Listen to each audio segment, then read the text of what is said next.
Muy buenas tardes a todos. Este, ya vamos a comenzar la presentación. Antes que nada, les quiero comentar unos puntos y presentarme. Mi nombre es Carlos Cabral, soy vicepresidente de Amexpe y soy por el momento el portavoz del presidente Carlos Vázquez. Le mandamos un saludo afectuoso al presidente. Y los puntos a comentar son que, por favor, todos los asistentes silencien sus micrófonos. Y segundo, las dudas o las preguntas que tengan, por favor háganlas en el chat de la reunión y yo con mucho gusto al finalizar la sesión le pasaré al ponente sus preguntas para que puedan ser contestadas. Este, Sin más, voy a presentar a Livia Senties.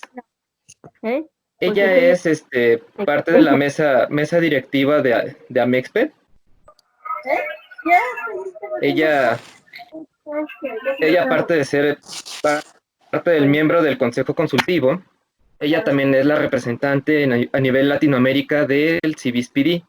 Y aparte, pues ella cuenta con una amplia experiencia en temas de esterilización y temas administrativos. Sin más preámbulo, voy a presentar a la química farmacobióloga Livia Senties Zúñiga y va a presentar elaboración de manuales para el Departamento de Procesamiento Estéril. Hola a todos. ¿Me escuchan bien? ¿Sí se escucha? Te escuchamos, Carlos? muy bien, Livia. Ok, Sí. Gracias. Sí, bastante bien. Pues muy buenas tardes a todos y gracias por estar acompañándonos hoy en esta presentación. Y lo que vamos a revisar el día de hoy es la elaboración de manuales para el Departamento de Procesamiento Estéril. Y cuando hablamos de elaboración de manuales, nos referimos básicamente a los manuales de procedimientos. Por lo tanto, el objetivo, la siguiente, Delia, por favor. El objetivo de la presentación es que podamos revisar los elementos que debe contener un procedimiento de un manual para cumplir lo solicitado tanto por las autoridades como por los sistemas de certificación. Y vamos a empezar a definir qué es un procedimiento. La Real Academia Española lo define de tres maneras: como una acción de proceder, como el método de ejecutar algunas cosas, y en derecho como la actuación por trámites judiciales o administrativos. La definición que más se apega a lo que hacemos nosotros, pues es el método de ejecutar algunas cosas. La norma ISO 9000-2015, que tiene los fundamentos de los sistemas de gestión de la calidad, define un procedimiento como una forma específica de llevar a cabo una actividad o un proceso. Y un proceso lo define como un conjunto de actividades mutuamente relacionadas que utilizan las entradas para proporcionar un resultado previsto. ¿Qué es esto? Por ejemplo, pensemos en el proceso de lavado. El proceso de lavado requiere de ciertas entradas, ¿como cuáles? Como el instrumental quirúrgico que viene de las unidades externas al DPE, y todos los pasos que se requieren para llevar a cabo este proceso justamente forman el procedimiento. Hay un procedimiento muy particular que es un tipo de procedimiento que es el que vamos a revisar, la siguiente, que es el procedimiento normalizado de operación. Este procedimiento normalizado de operación es el documento que contiene las instrucciones necesarias para llevar a cabo de manera reproducible una operación. Este PNO es el equivalente a los SOPs que hay en Estados Unidos, que son los Standard Operation Procedures, por si alguna vez nos encontramos con esta definición. Ahora, ¿qué necesitamos tomar en cuenta cuando vamos a elaborar un procedimiento? La siguiente. Bueno, cuando vamos a elaborar un procedimiento o procedimientos y también políticas, tenemos que tomar en cuenta principalmente lo que es la legislación. En este caso, podemos considerar la Ley General de Salud, las guías que haya al respecto, las estándares, las regulaciones. También tenemos que tomar en cuenta las instrucciones de uso de los fabricantes o las IFUs. Por ejemplo, cuando estamos haciendo un procedimiento que tiene que ver con la operación de un equipo en particular, o cuando vamos a hacer el procedimiento el procesamiento de un instrumental particular o el uso de una solución, etcétera, tenemos que tener las instrucciones de uso de los fabricantes. También debemos de considerar los requisitos del cliente. ¿Quiénes son nuestros clientes en el DPE? Pues son todas esas unidades a las cuales nosotros les estamos entregando material estéril. Si esas unidades, por ejemplo, el quirófano requiere que un equipo esté preparado de cierta manera, tenemos que considerarlo en el procedimiento. También tenemos que considerar restricciones que pudiera haber en el procedimiento y también la conducta del personal que va a estar realizando ese procedimiento. Por ejemplo, si tiene que utilizar un equipo de protección personal o tiene que hacer determinadas preparaciones antes del procedimiento, por ejemplo, no usar joyería, etcétera. ¿Por qué son importantes los procedimientos? Bueno, ya es la siguiente. Los procedimientos son importantes y el eje medular de realizar un procedimiento. La siguiente, Delia, por favor. La base medular y la razón de ser de los procedimientos es que unifican los criterios de un proceso y estandarizan la forma de realizarlo. ¿Qué es esto? Que si no tenemos procedimientos, cada persona que realice un proceso lo va a hacer a su consideración, o sea, prácticamente como Dios le da a entender. Entonces, con un procedimiento evitamos esto. También los procedimientos representan una ruta para las operaciones diarias porque nos van diciendo qué pasos tenemos que hacer primero o cuál es el primer procedimiento que tenemos que hacer. Nos aseguran el cumplimiento de leyes y obligaciones. Ya vimos que es muy importante considerar la legislación. También nos ayudan a simplificar los procesos internos y a cumplir con los requisitos de certificación. Y hablando de la certificación, vamos a ver algunos ejemplos de certificación en donde nos piden justamente tener procedimientos. En primer lugar, la certificación hospitalaria, tanto del Consejo de Salubridad como de la Joint Commission, en el estándar PCI, nos dice que para desarrollar un sistema de prevención y control de infecciones, los líderes toman en cuenta la legislación aplicable vigente. Y tomamos este estándar porque ese estándar es el que tiene que ver particularmente con el DPE. El siguiente, si está bien. En ese estándar también nos está diciendo, ya la siguiente, que el propósito del PCI, del estándar PCI, la anterior.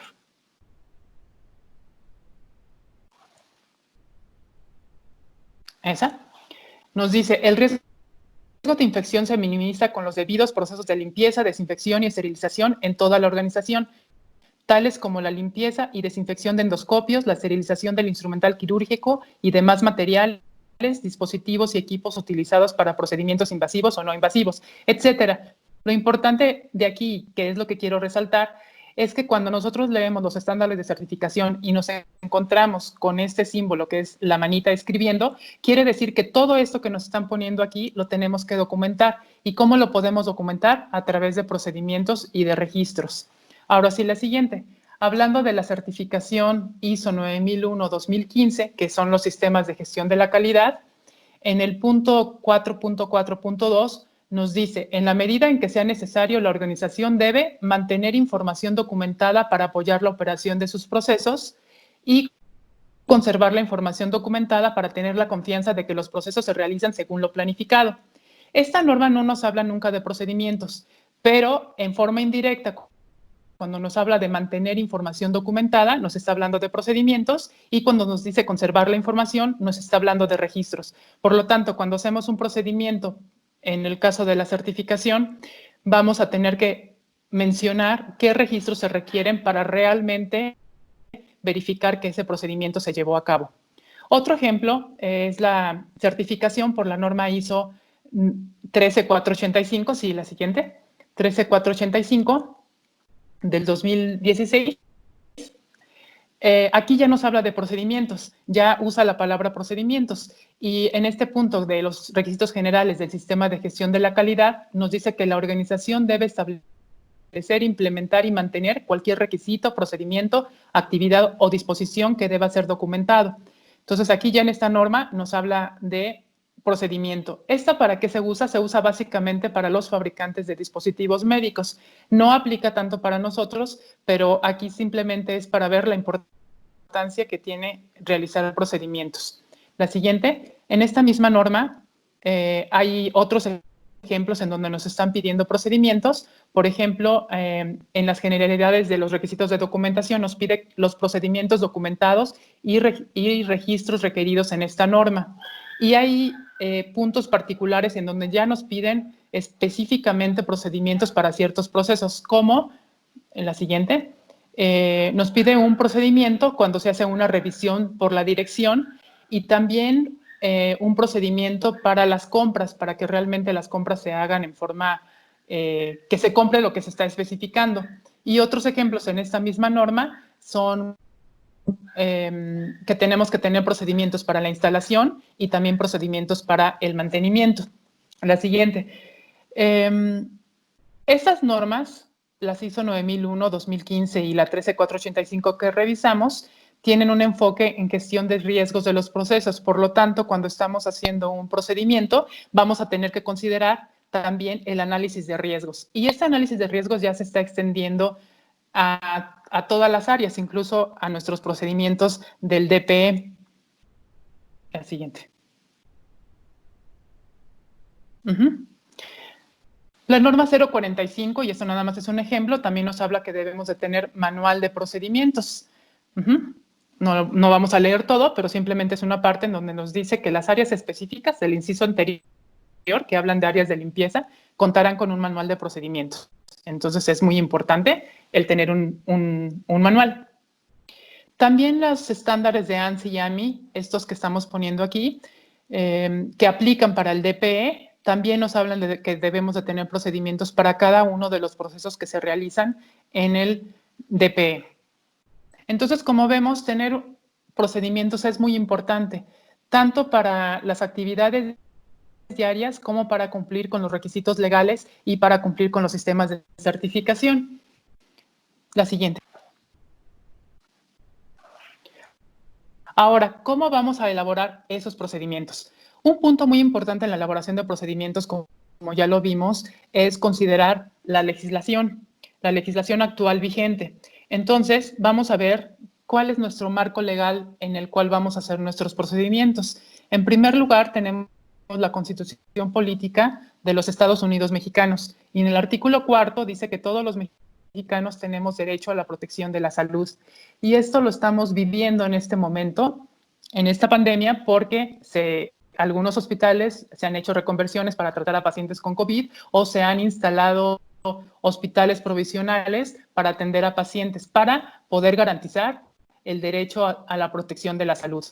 De esta Constitución surgen las leyes y tenemos la Ley General de la Salud.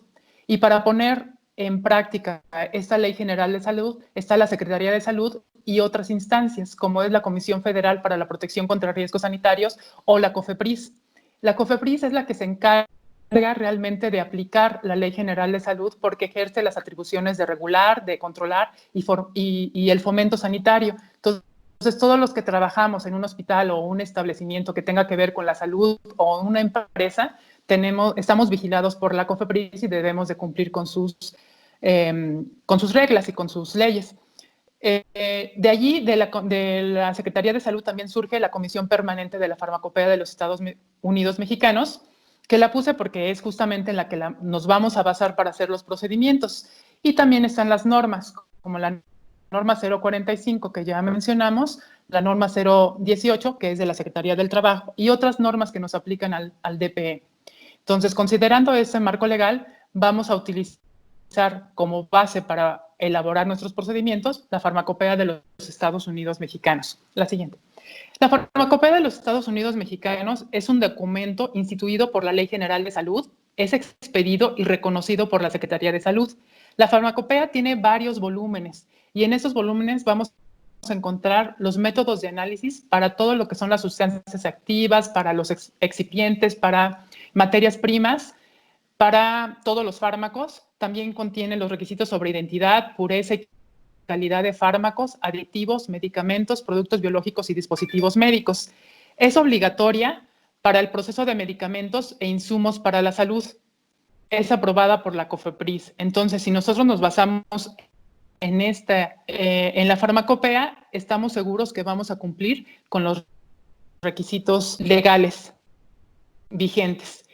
La farmacopea que vamos a utilizar es un suplemento. Este suplemento es para establecimientos dedicados a la venta y suministro de medicamentos y demás insumos para la salud. Es la 6ª edición y es de 2008, es la más reciente. ¿Qué nos dice ¿qué nos dice la farmacopea de cómo hacer un procedimiento? Tiene que tener estos elementos: un objetivo, un alcance, responsabilidades, desarrollo del proceso, referencias bibliográficas, anexos si es necesario, esto es opcional, y control de cambios y firmas de conocimiento. El formato que nos pide la farmacopea es el siguiente.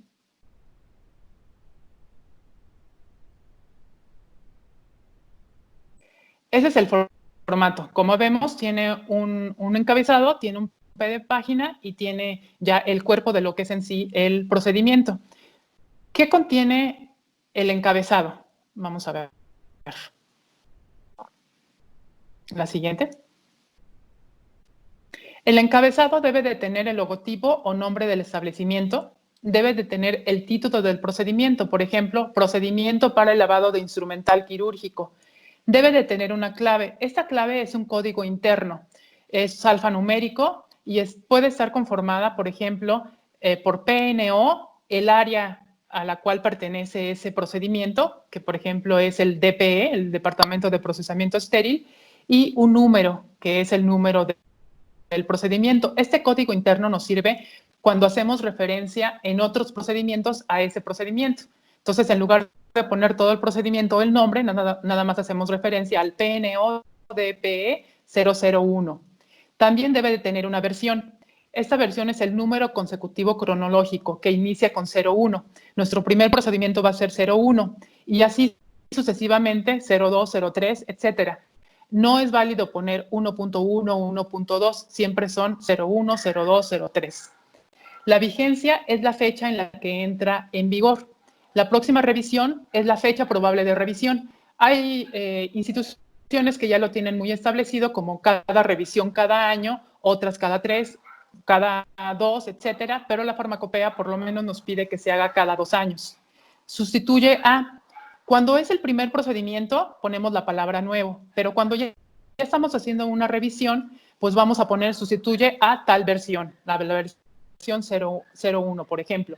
Y finalmente la página, que tiene que ser la página actual en la que estamos y el número total de páginas, por ejemplo, página 1 de 10. Este es lo que conforma el encabezado. Ahora vamos a ver el pie de página. El pie de página debe de tener quién lo elabora, quién lo revisa, quién lo autoriza, la fecha, la firma, el nombre y puesto de cada una de las personas. Y este formato, tanto el encabezado como el pie de página, se va a mantener en todas las páginas que se necesite para realizar el procedimiento. Y ahora, ya viendo el contenido del procedimiento, el primer elemento que debemos de poner es el objetivo. En este objetivo, sí, la siguiente, la del objetivo, vamos a expresar claramente los resultados que se pretenden obtener al llevarse a cabo las actividades y tareas que integran cada PNO.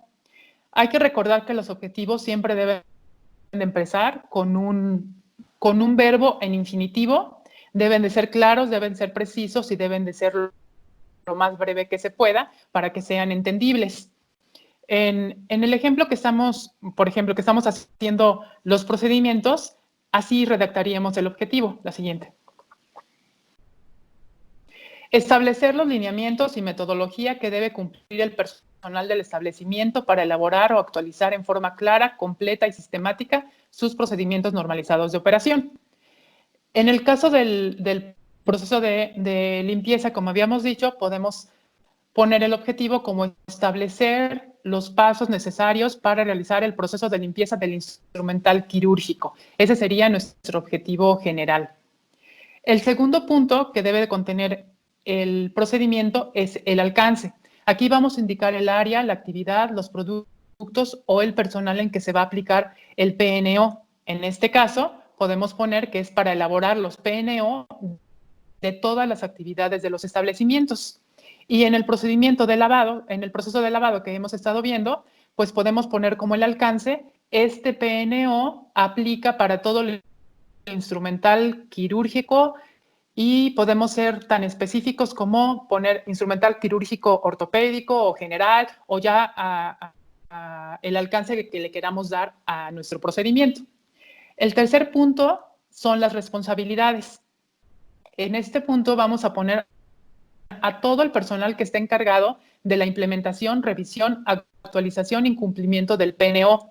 Y tenemos que describir las responsabilidades de cada uno. Por ejemplo, en el proceso de lavado, pensemos en el técnico de procesamiento estéril que está a cargo de lavado. Ahí vamos a poner el técnico de procesamiento estéril debe revisar, debe de recibir el instrumental de las unidades externas al DPE, debe revisar el estado del instrumental, debe prepararlas, o sea, vamos a poner todo lo que tiene que hacer el técnico de procesamiento estéril. Y si hay un supervisor, también vamos a poner cuáles son las responsabilidades del supervisor. Por ejemplo, el supervisar que este PNO se realice de forma adecuada, el supervisar que se realicen los registros correspondientes al procedimiento, etcétera. Entonces, en este punto es muy importante porque aquí se define quién es el responsable y qué es lo que tiene que hacer ese responsable, cuáles son sus responsabilidades.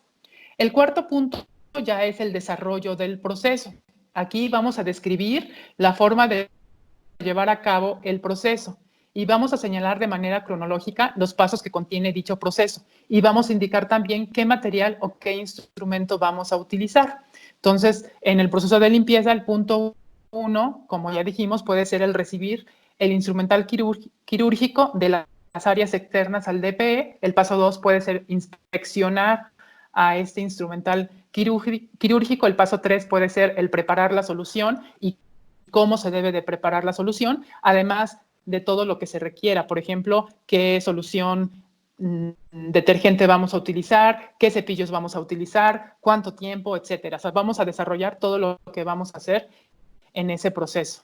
El punto 5 ya son las referencias bibliográficas, es todo lo que nosotros utilizamos, tanto material bibliográfico como el electrónico. Y aquí también podemos poner las instrucciones de uso del fabricante y tenemos que especificar el nombre del fabricante, el nombre del documento o del documento que estamos usando como referencia y qué edición es, de tal manera que siempre estemos utilizando la edición más reciente de esas instrucciones de uso.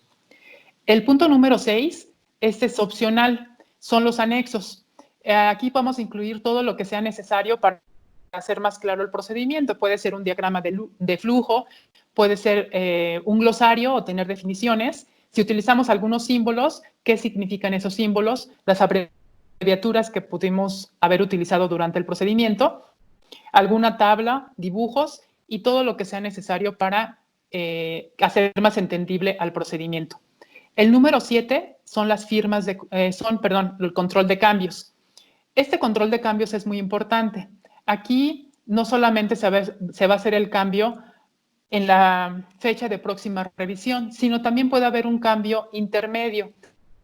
Y tenemos que poner cuál fue el cambio, por qué se hizo, quién lo hizo y la fecha y quién lo aprueba. Por ejemplo, si las instrucciones de uso del fabricante se actualizan, ¿cuál fue el cambio? Bueno, que se actualizaron las instrucciones de uso. ¿Por qué ese uso se hizo? Para tener las instrucciones actualizadas. ¿Quién lo hizo y la fecha? Puede ser el técnico de procesamiento estéril y quien lo aprueba puede ser el mismo supervisor de procesamiento estéril o en algunos casos es el personal de calidad. Otro ejemplo puede ser que vamos a cambiar de una solución detergente. ¿Cuál fue el cambio? El cambio de solución detergente. ¿Por qué se hizo? Porque a lo mejor ya se descontinuó la solución anterior y necesitamos utilizar una nueva. Y lo mismo, quién lo hizo, la fecha y quién lo aprueba. Ese es el control de cambios. Y finalmente, el número 8 es las firmas de conocimiento. Los procedimientos son muy importantes, pero si no se dan a conocer, no sirven de nada. Podemos tener el mejor de los manuales, podemos tener los mejores procedimientos, pero si no se dan a conocer, no sirven porque el personal no los va a utilizar. Entonces es muy importante que cada vez que se haga un procedimiento, se dé la capacitación correspondiente, se haga la difusión, se haga la evaluación y entonces ya se firme este formatito de el área, el nombre, la firma y la fecha, para que todos estemos enterados de que ahora tenemos que seguir ese procedimiento. Y bueno, ¿qué es importante en los procedimientos? Algunas recomendaciones básicas. Primero, es utilizar una redacción con un lenguaje sencillo, claro, preciso y con una extensión máxima de 5 renglones por indicación.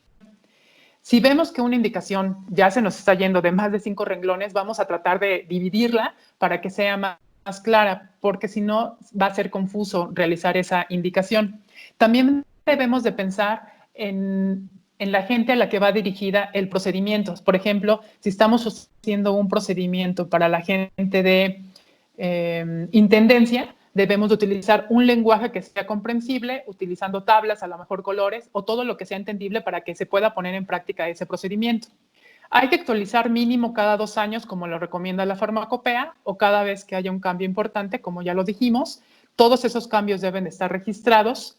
Hay que dar capacitación, hay que hacer difusión, hay que hacer evaluación.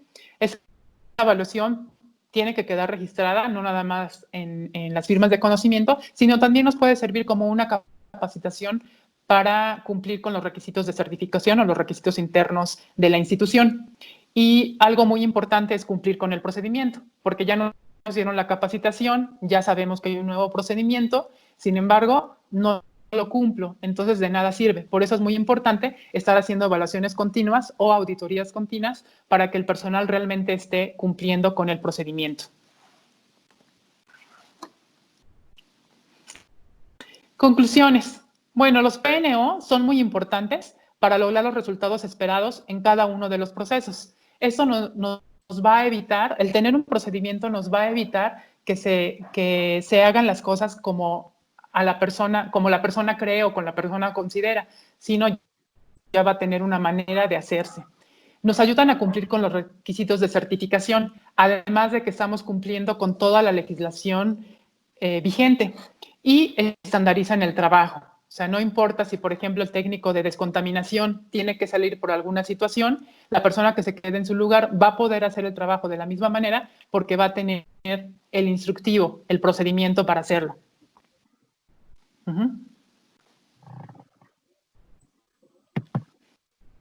Y bueno, como ya les comentaba, esto es un trabajo en equipo. Es muy importante seguir los procedimientos. No tiene caso tener nuestras carpetas de procedimientos si no se van a utilizar. O actualmente ya ni siquiera una carpeta, ¿verdad? Todo lo tenemos concentrado en la computadora y ahí podemos estar consultando los procedimientos, pero de nada sirve tener procedimientos, tener carpetas o tener todo el archivo si no los vamos a seguir. Entonces, esto es súper importante.